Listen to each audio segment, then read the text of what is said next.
Well, good evening, folks. I hope you're well. It's been a lovely day today, and in this video, I really want to talk about how we live our lives, quite frankly, um, and highlight a few things I've done in my life. Um, I don't generally have any regrets. They're pointless things to have, aren't they? Really, what's done is done. That's the way I feel about it. I just shut my phone off. Please forgive me. Um, but I've learned from my experiences, and one of the things is there's nothing like a bad experience. It's an experience, and well, you learn from it, so it's not all bad. So I want to tell of a few things that happened in my life, and I generally make no bones about it. I've made some huge mistakes, and only in the sense of who I've hitched my wagon to on occasions, and they've let me down. I personally don't think I've ever let anybody down. It's not in my nature. And maybe that comes across as I'm an easy target for such people out there who are nefarious in their activities, really. Um, and I must shine out like a beacon to some people, believe me. And I thought in my younger days I was a pretty good judge of character. Oh, how wrong. But as I got wise very quickly, one thing it teaches you, nasty experiences, is not meant to make the same stupid mistake again. And most experiences of a negative nature in my life are because of other personalities. And ultimately I find that, well, as you listen to what I have to say, you might find, yeah, I can see where he's coming from, or maybe he's such a fool. I don't know. Whatever you think, I'm indifferent. Um, I had these experiences, and strangely enough, they've always been, for the most part, uh, motivated by money, isn't it? The root of all evil, but it was never the reason to do things, the entire reason. Money is a byproduct of success. It's not the reason for it. It's like expecting money for doing nothing and trying to get it easy. It's a bit like throwing nothing on the fire and saying, "Give me some heat, man, and I'll put some coal on you." It really doesn't work like that. You've got to put the coal on first, haven't you? You've got to prepare the fire, though. Okay, make sure you're going to get a good return on your investment of the coal. Is it reflective? Yada yada yada.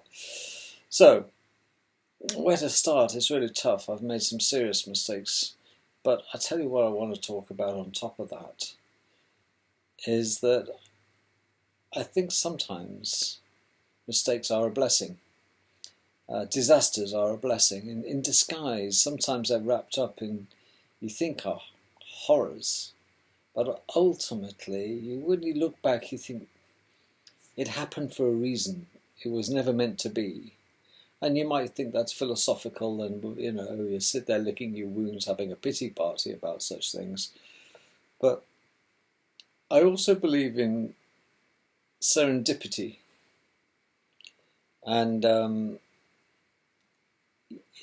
synchronicity as well, because certain things happen in our lives just at the right time.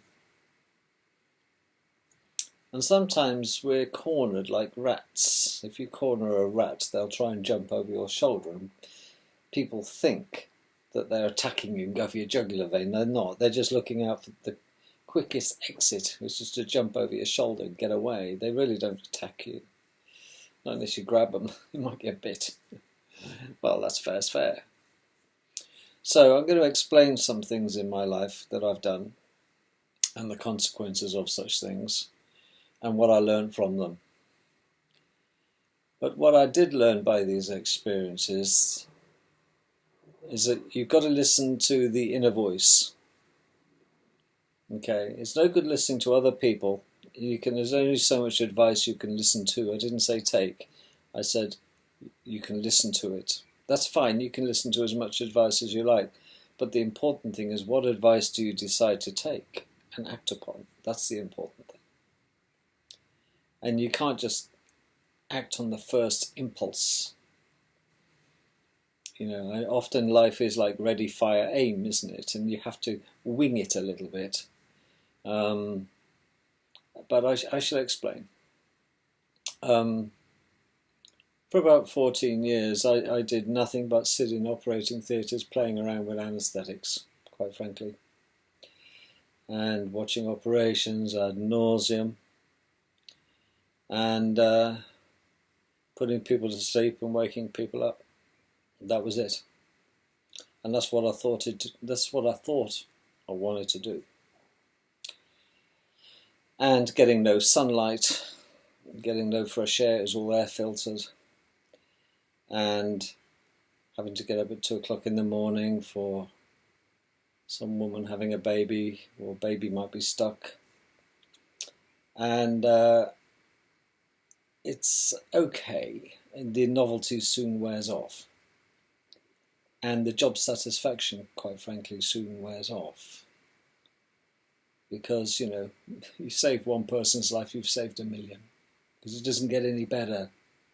It's like going fishing for the first time, catching the biggest, and then everything else is just icing on the cake. It's nothing really, you know. So once you save somebody's life, you can only, you know, you might do it every day, which is bloody marvellous, good for you. But the buzz,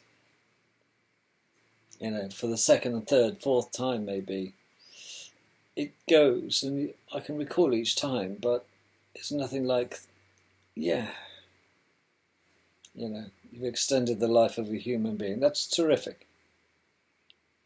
But, you know, no matter how many times you do this, you never get the same degree of satisfaction than you do from the first time. And it's academic whether the patient survives and comes and says, oh, thank you so much, and you and the team were fantastic, yada, yada, yada. Fine, that's okay, it's what we get paid for. I'd have done it for nothing, quite frankly. But after a certain time, I wanted to get out into the fresh air. And I wanted nothing to do with medicine, nothing to do with anaesthesia, nothing to do with operating theatres. And I just wanted out, man. Out from having to be a victim of a bleep at 2 in the morning. Watching all my colleagues going home and I was on call. And you think, oh... yeah, I just love to go with them, but I'm stuck on call, and this cholecystectomy is going to be another 2 hours, and then we got another emergency in A&E waiting to be done, and yeah, God, bloody hell, it won't be till midnight till I get to sleep because I know the surgeon's an old fart and he dodders about. This what goes through your mind. As altruistic as you might think it is, the healthcare profession, well, the novelty wears off. It's like any other job, quite frankly. And I got sick and tired of this.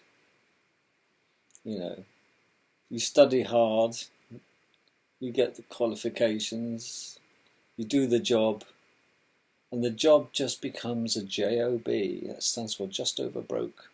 Because, well, they do say, you know, that's what all jobs are. There's situations where you spend your life getting paid the bare minimum.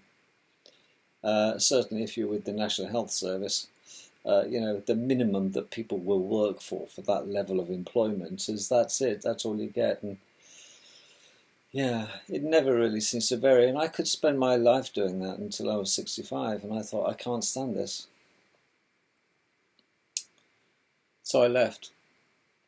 And I did some private work in NHS hospitals, in some private hospitals, and that's worse. That became a corporate environment, and a high rotation of staff. You never seem to get to know them because they're all on rotas, and some come, some go, and some are agency staff, and you just think, no, it's okay, it pays the bills, but I was getting no job satisfaction, and I thought, well, And at the time, um, I bumped into a guy who I knew really, really well, who I liked very much indeed. And he was a medical rep. He drove a nicer car than I did, a really nice car. Always a new one every couple of years, it seems. He was always well dressed. Looked like he'd had a good night's sleep. And guess what? He could go home at 5 o'clock if he wanted to, or even 3 o'clock. And very often he'd knock off early to go and play golf. Where was I? Stuck in an operating theatre. And I thought, who's got the better life? That's what it is. Him or me? He was probably earning more than me, quite frankly, doing the level of sales that he was doing of the capital equipment. I'm talking about the big ticket items. You know, some of this equipment's for a contract for his 200 to £500,000, and he was getting commission on top of his salary, and he got car, and he got pension, you know. And I thought, I'm crazy. Here he is trying to flog me a load of stuff, and I'm sitting there, oh, you know, yeah, I'd love to buy it, but we ain't got any budget for it, but it's great fun, thanks for loaning it to us. He used to come and he always smile. I thought, God, it's summer and I'm stuck in these four walls, and I thought, it's a no-brainer, that's it, that's what I've got to do. So I went home and I said to my wife, this is what I want to do. She said, you're crazy, absolutely mental, but I'll support you if that's what you want to do. There you go. So I did. I left the healthcare services and I became medical rep. Yes, salesman. Oh, I loved it.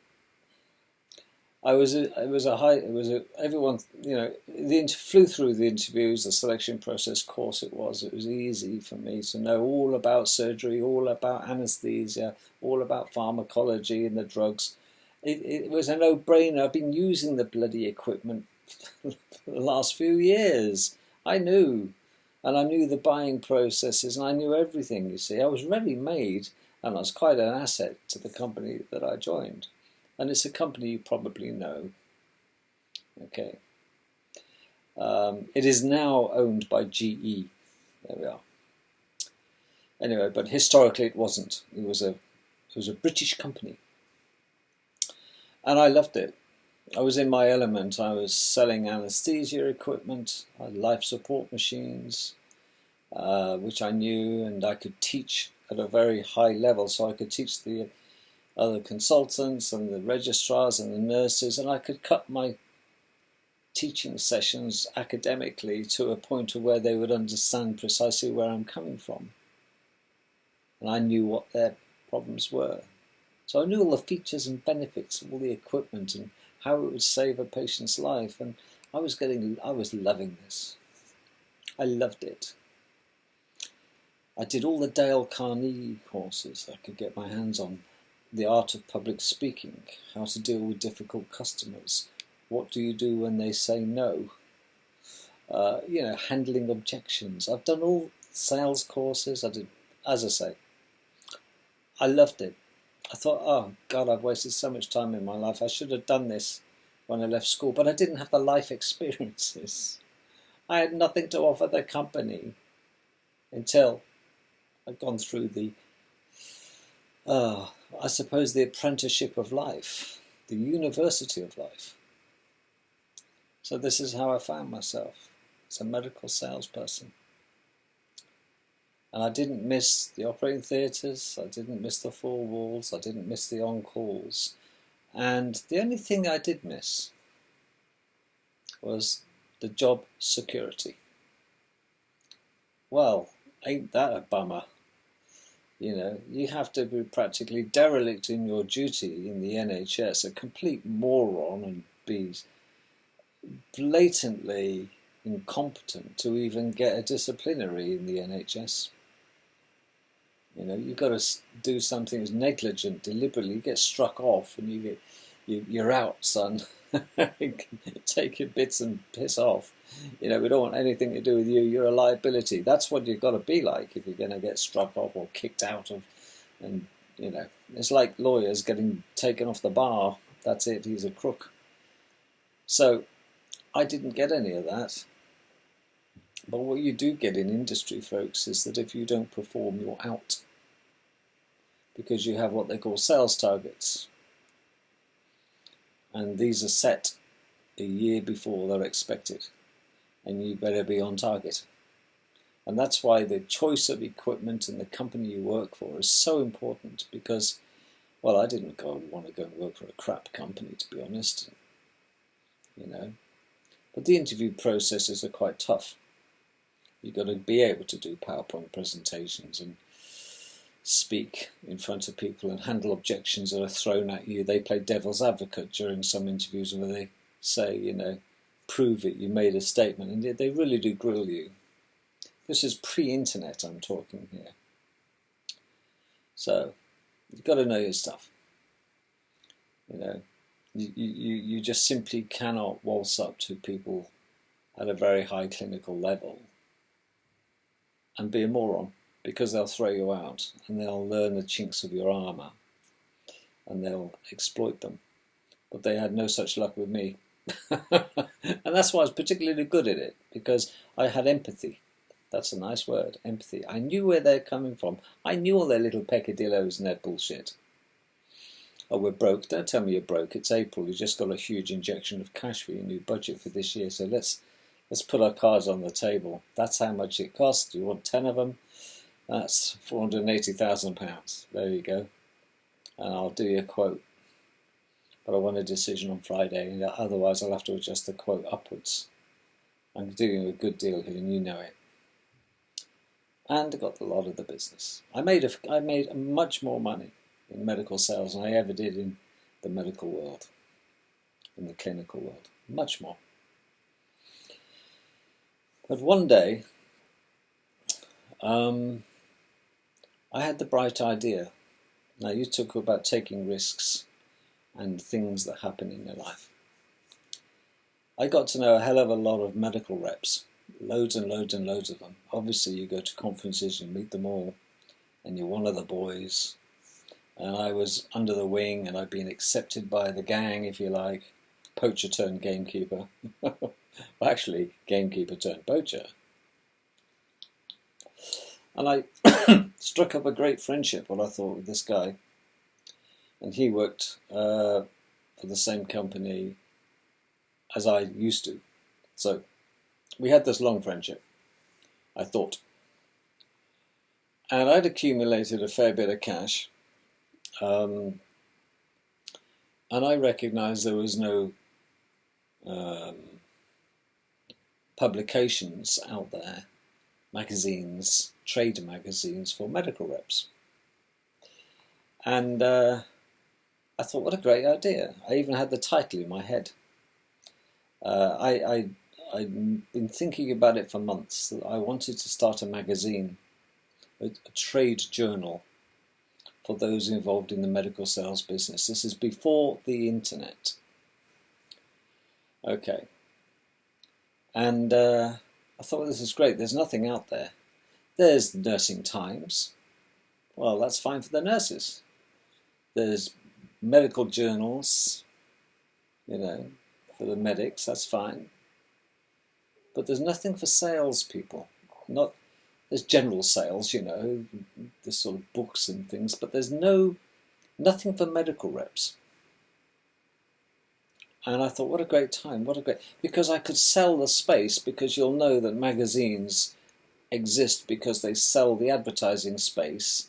It becomes basically an advert book interspersed with certain journals, and certain key speakers write things, and you pay them to write the articles, and you fill it up with a third articles, and the rest of the 2/3 will be advertising, or advertorials they call them. And I knew practically next to nothing about publishing, okay, at this stage in my life. So I went to meet a publisher, and I kept the idea in my head, and I'd already compiled a dummy version of what I thought the first issue, a monthly issue, what it would look like. It would be very glossy, very high quality, heavy grade paper. not the usual crappy magazine. I wanted to stand out from the crowd. And I costed it all out, spent ages with the printers about the colour. Was it going to be colour? Was it going to be black and white? Who's going to buy a page, or who's going to have the centre spread? And I calculated that I could sell each page depending, but the problem is you have rates. So the first thing that people will want to do is, I can't go up to BMW and say I want you to put a full page ad in my trade magazine, and I'm going to charge you £5,000 for the page, because they'll say, what's your circulation? And I'll say, nada at the moment. This will be the first. Well, you've got a bit of a cheek. Yeah. How do you know it's going to work? And I was turned down by BMW, Mercedes, all these type of cars that medical reps drive, by the way. And, you would have thought it would have been, perfectly acceptable. But I did cost it out, and it cost even do a dummy run on the printer to do me a demo magazine. You're looking at probably setting up all the stuff, a dummy run, all made up, of course. It was all in what you perceive as Latin. It's just dummy words all over the place. But the actual end result was I had a sample magazine, so I could go to, in my spare time, I could go to people who had garages and put my other hat on as selling space in my journal. I didn't tell them I owned it, or I'm planning to. I was going to say this is going to be launched shortly by a very successful publisher, and I have to remain anonymous. It was me. And, do you want to be the first? Do you want to be on the front page, front cover, or the back cover? What's your choice? Or front inside, because each page in a magazine has different. Obviously, the lead page, biggest, then the turnover, and the eyefall on each page you pay for. So people do flick, and often they'll go to the centre spread, or they'll look at the front, and they'll turn it over, and the first picture, they won't look in the inside left, they'll look straight down. So page, front page, cover, and then you flick it over, and it's, it's page, technically page 1 of the magazine. You can't include the cover. Anyway, long story short then, I thought that each publication, if I got it right, I could probably at that time make £15,000 worth of income from selling the advertising space alone per magazine, per month. Okay, because it would take a month to fill it, quite frankly, and it'd be a monthly. I had the people lined up to do the articles. Lots of people wanted to write it. You do a book review, a car review, the things that medical reps like, holiday adverts in the back, because these are the people with the money. And I thought, this is a hell of a lot of work for one person. I need a buddy, because it's lonely, So I thought about this guy that I met and built a good friendship with, and I said to him, what do you want to do? Do you want to cut in? Because it's hard work. I mean, my wife was trying to help me out a little bit. She's a good graphic artist, and she's very good at design. And I thought, well, I much as I love you, honey, I do need a hand. And I've got a great mate who is equally a very good medical salesperson. And I thought, okay, I'll ask him. And he came and he saw the idea, and he thought it was a great, fabulous idea, and he was sold on it. I had him at hello with it. He said, why didn't you tell me earlier? I said, I've been working on it. I don't want to show my hand too quickly. I want to make sure, and I've done the due diligence. I've done all this. He said, what do you want from me? I said, well, it depends what you want. I mean, I could employ you to, pay you to write some things and pay you to commission if you want to go out and sell advertising space. I'll pay you for it, or I'll cut you in on being a partnership. Big mistake. He just sold his house. He had a fair bit of cash actually, Just upgraded to a bigger house, made a huge profit on the first one.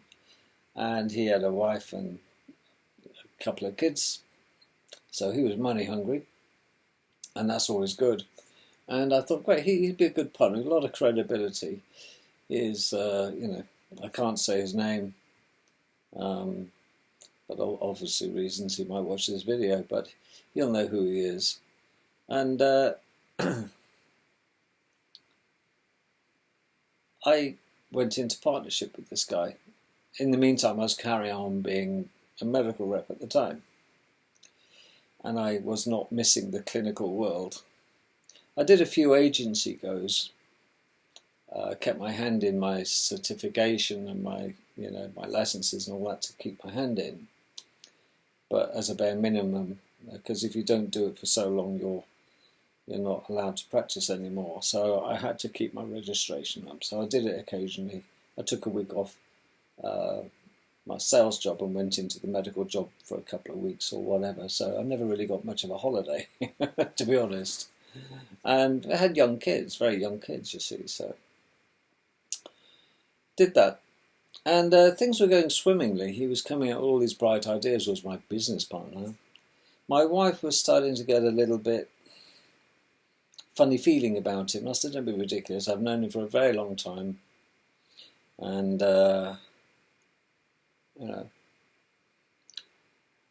we were in the Air Force together. There we are. That's how long I knew him. In the very, very, very beginning of my life. Of my adult life, really. So, just trying to think of the chronology now. Okay.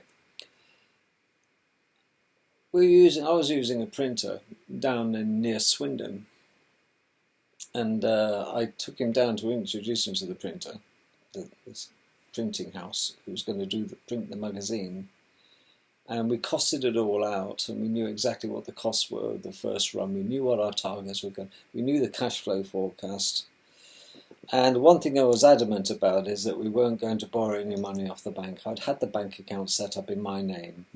Okay, not his.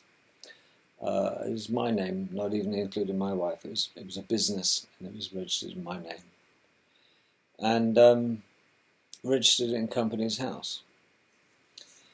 And I thought, this is great. It's all coming together. I can't wait. And I got all the recruitment companies looking to advertise and everything. So it was looking marvellous, and it was nearly finished.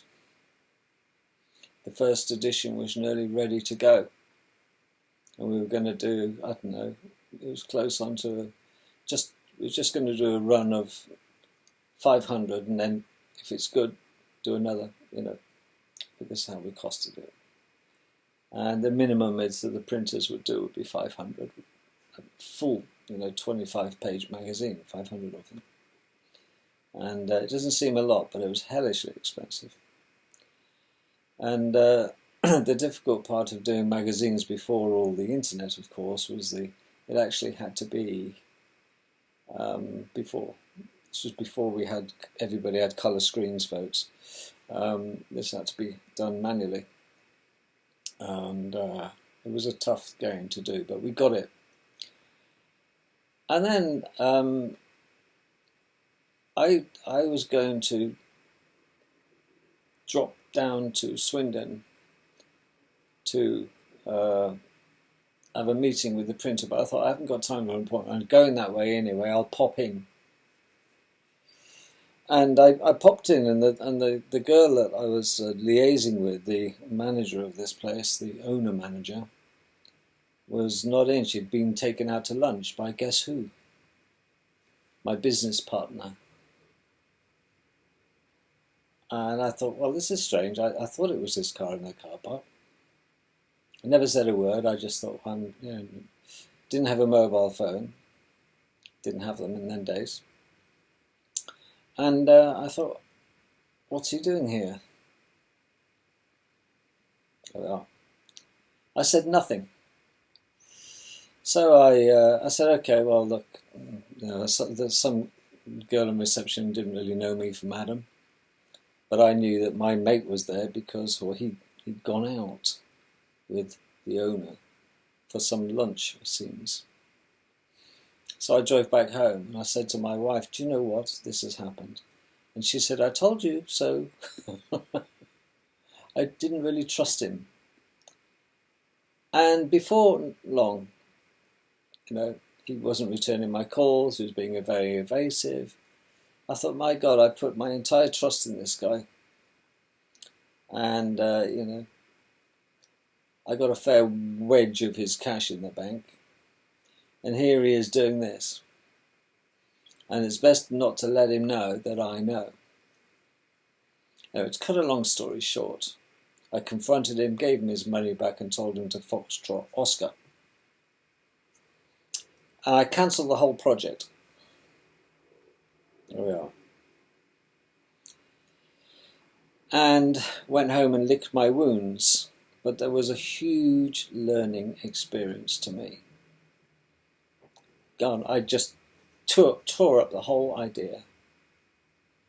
And I felt like Barnes Wallis, who'd been rejected about the bouncing bomb idea as being too ludicrous in the war when he was developing the bouncing bomb, Barnes Wallis. And this is a guy who, did the Wellington bomber, and the Air Ministry turned him down. And I felt utterly gutted and betrayed by what I thought was one of the best friends I ever had. And it shows you the capability of such people. And I did discover a month or so later that he's sold everything he's got and pissed off to live in America. And there's quite a few people after him. So I don't know quite what happened. I didn't even ask. I don't care. He's gone. And I had to learn from that. And oh, by God, I learned from that. It's a case of be very, very, very, very careful. Choose your business partners more carefully, and I mean this, than you would choose your wife or husband, if you're a lady. Okay, so that's rule number one. Don't go into partnerships. Number two, always try to work alone, because you can trust yourself. Work with your spouse, fine, but be very, very careful, because me and this guy, we could have made an absolute killing. And look what he did. He took a fantastic idea, he wrecked it. And do you know what? A couple of months later, the pharmaceutical industry, which he had a finger in, by the way, developed their own magazine and started to put it out for the pharmaceutical reps. But it wasn't a scratch on what I was planning to do, but I knew where they got the idea from.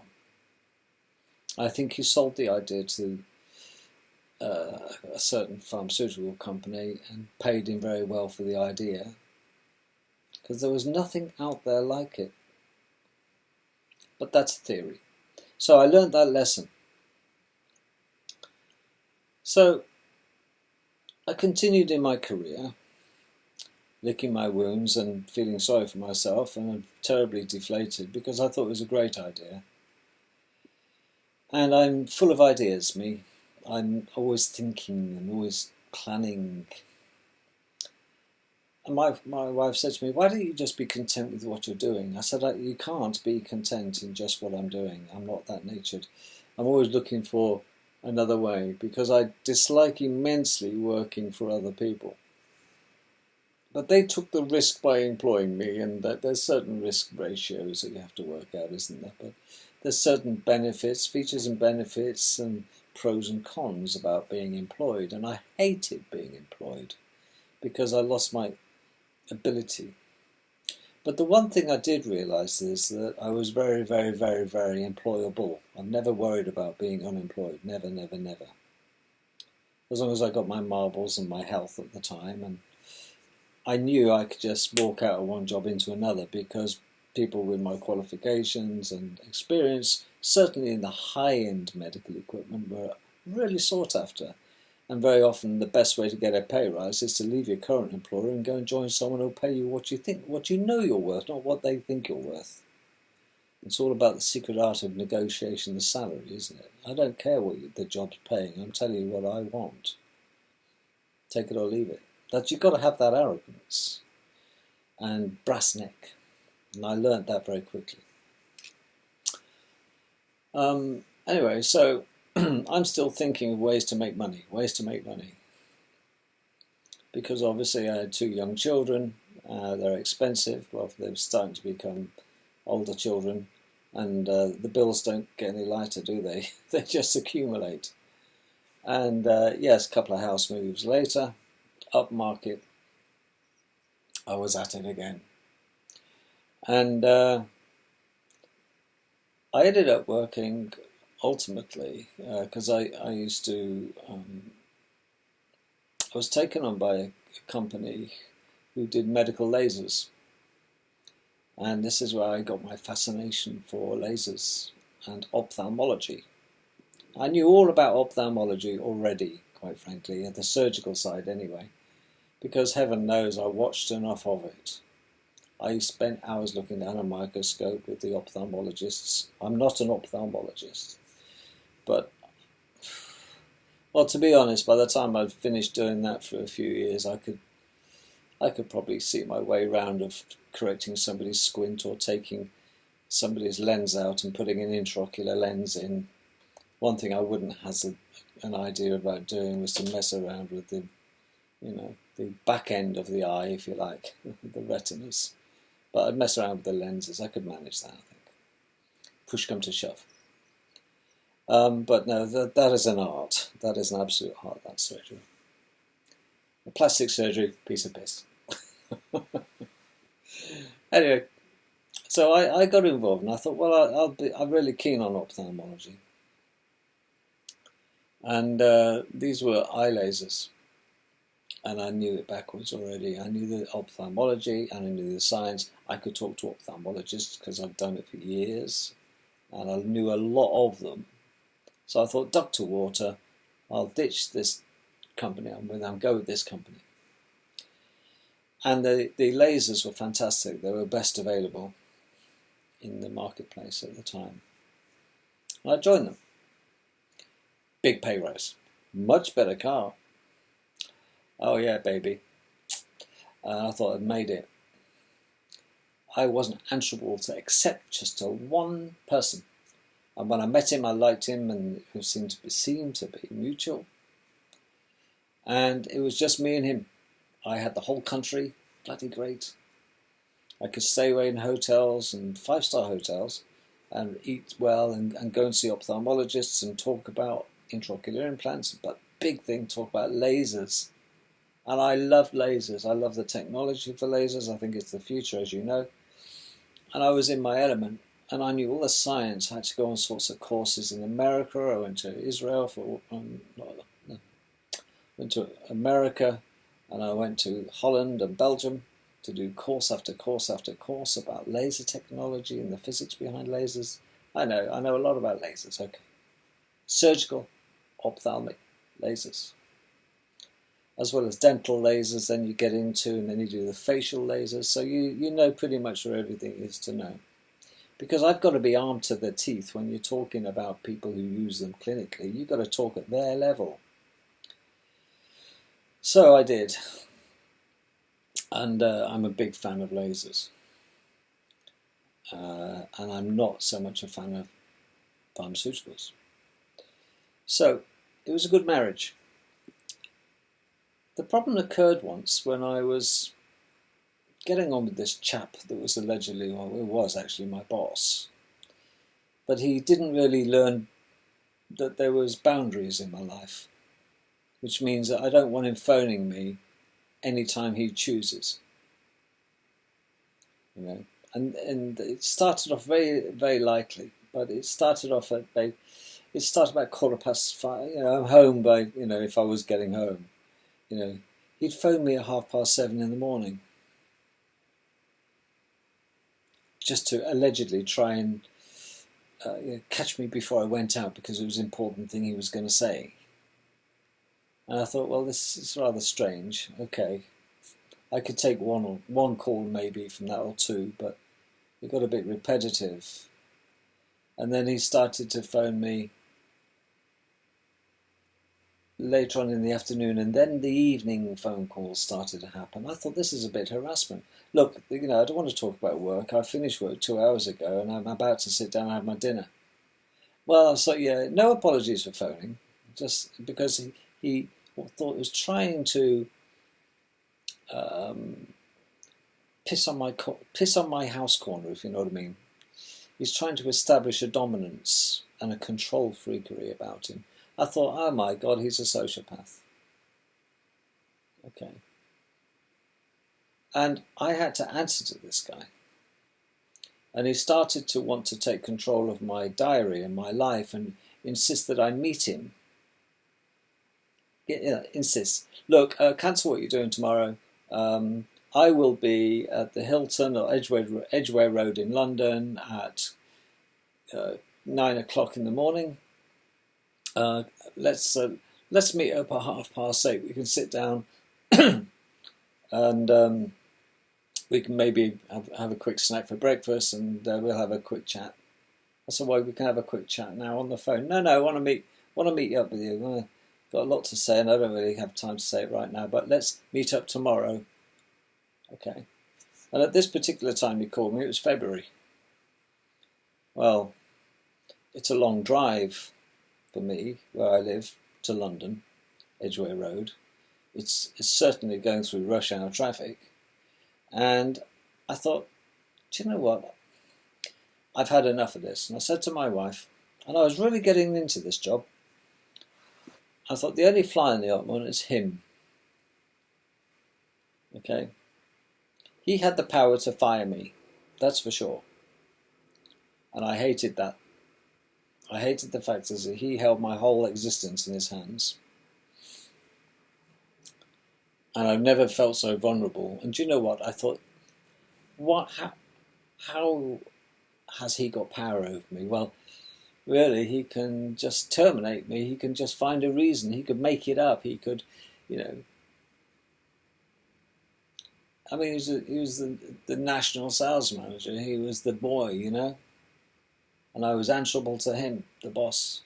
Well, he has a boss, though. The managing director, which I barely saw.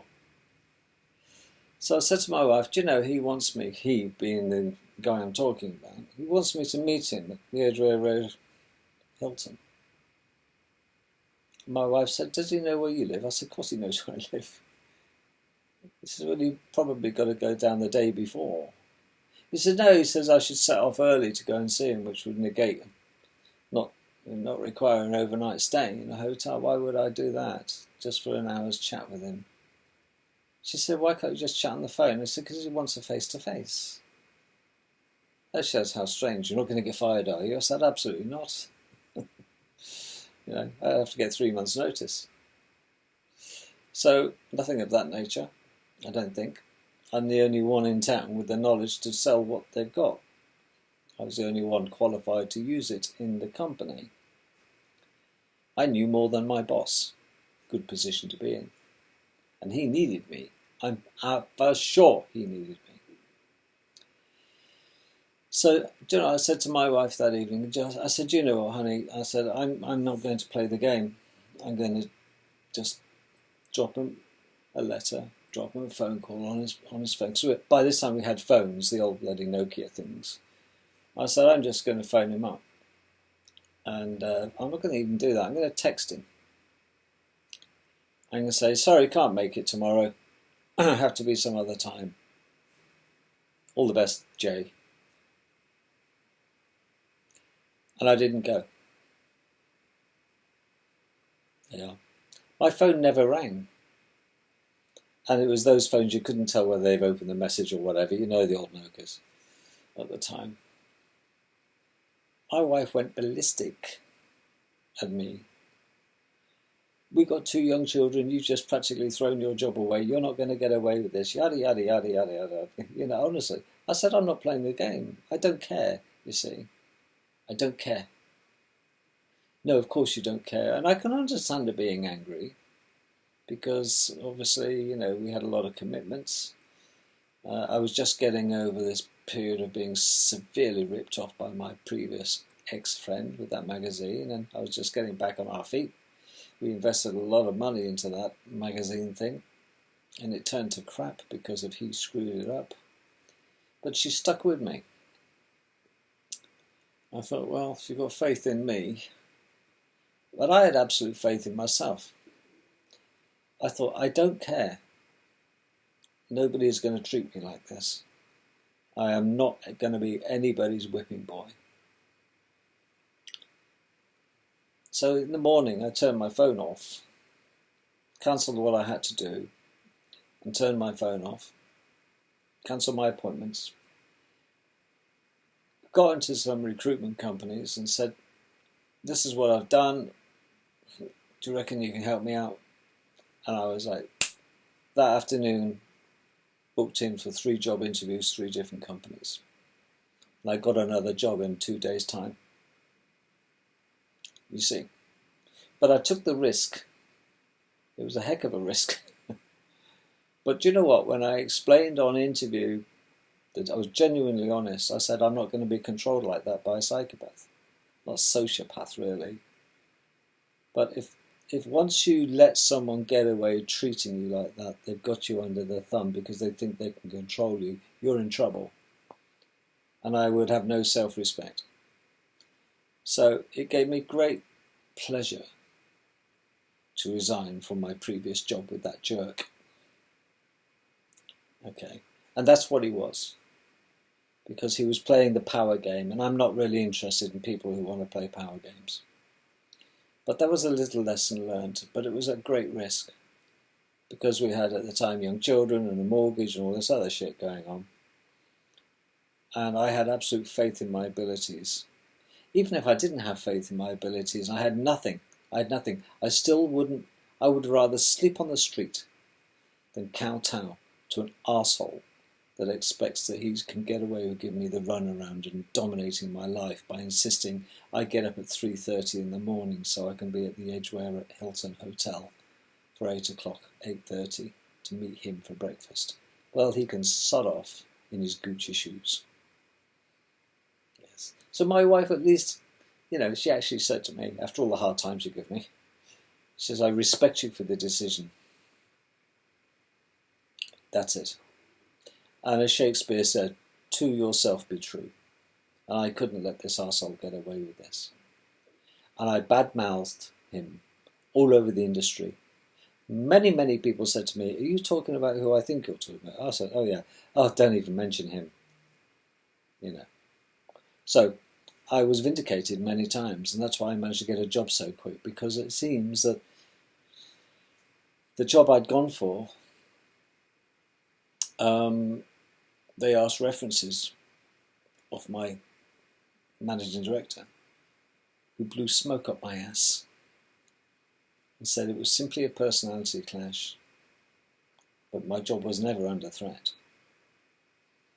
It was just the arsehole trying to flex his muscles, and I wasn't going to play his game. So that's a little story. So, but it took great risk. And I think sometimes, the man who makes no mistakes, or woman, they must be people who don't do anything. Okay. But the one thing I was really getting pissed off with in life is working for other people, making other people, and answering to other people. Because I'm sick and tired of J-O-B, just over broke. Because you never, like you say, once you accept a salaried position, you're always going to have your lifestyle dictated to, aren't you? By this, they pay you what the job's worth, as I said before, not what you're worth. And I thought here I am using my talents and my abilities, my medical knowledge, vast medical knowledge, and I'm selling it too cheap. And I was meeting people who were into the world of laser photobiomodulation and treating people with lasers at home and training and becoming a self-employed, oh yeah baby, this sounds good, self-employed clinical trainer for surgeons, and other professional people like chiropractors, physiotherapists, osteopaths, pet therapists, veterinary surgeons. I thought, here I am. I've got all this knowledge. I've got the ability. I'm actually a qualified laser therapist, and I can treat patients. Okay, and I can treat my own pets. In order for me to treat other people's animals and charge money for it, I'd have to be a vet. That's the rules. Okay, but I can treat my own pets, but I can treat human beings because I get the verbal consent. So, obviously, I thought, it's a big risk, but if I don't do it now, I'll often wonder, would I have made it work? And it is working great. And I've got more work than I can shake a stick at. And there's not enough hours in the day. And I have to be hard about it. I have to say, no, I'm fully booked, or I'm sorry about this. But I'm getting now, it's a bit like when you start any private practice, you tend not to get much. My wife was on the phone hasn't rung much today, I know. But sooner or later, you see, when you treat someone successfully, the word gets around because they've got a family. And that family have got a family. And before long, the phone rings off the hook and I have to be hard and say, I can't fit you in, I'm sorry. But I know a person who can, male or female, doesn't matter, because we all work together. And we share the patients that we can't do because of other commitments. And I wish I'd done it earlier. But I wasn't ready to do it earlier. That's the thing.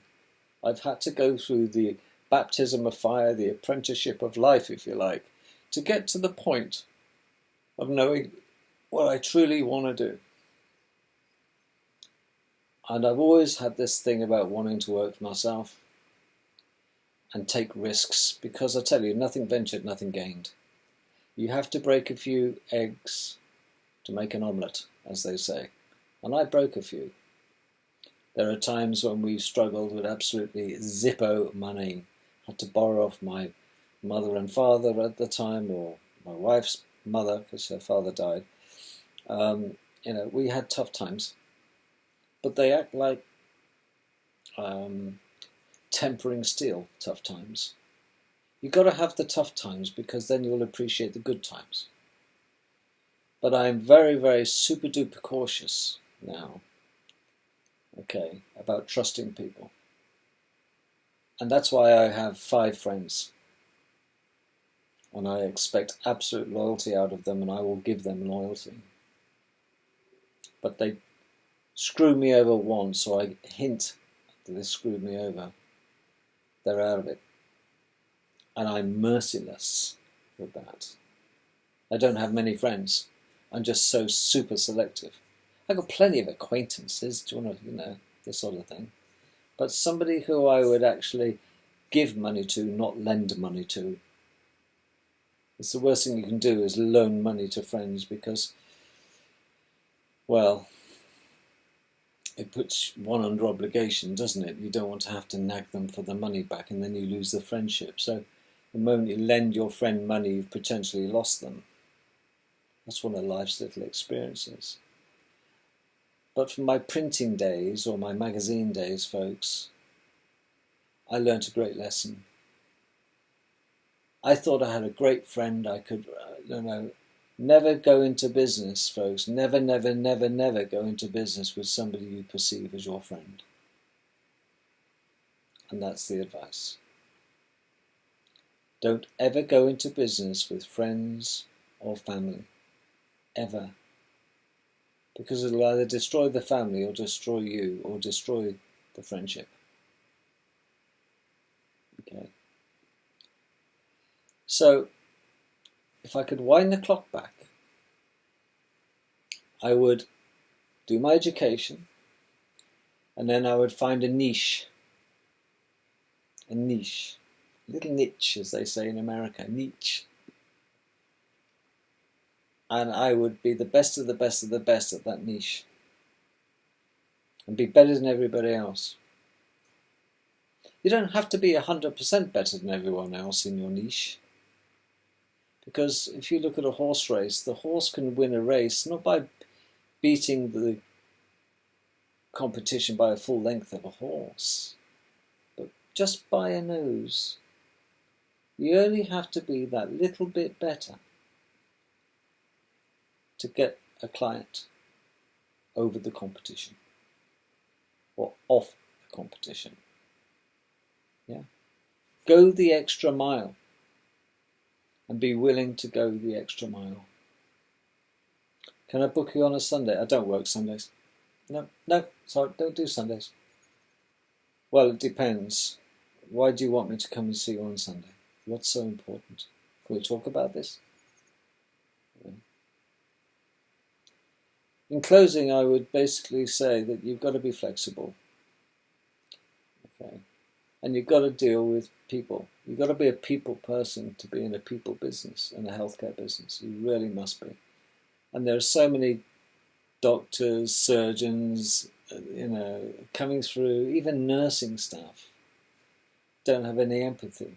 They're robotic. It's a job. There's no care in them. It's a paycheck. And it was never a paycheck for me.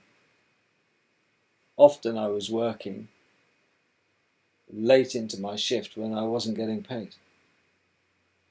But I didn't down tools and walk out. It's not the sort of job you can leave someone hanging, is it?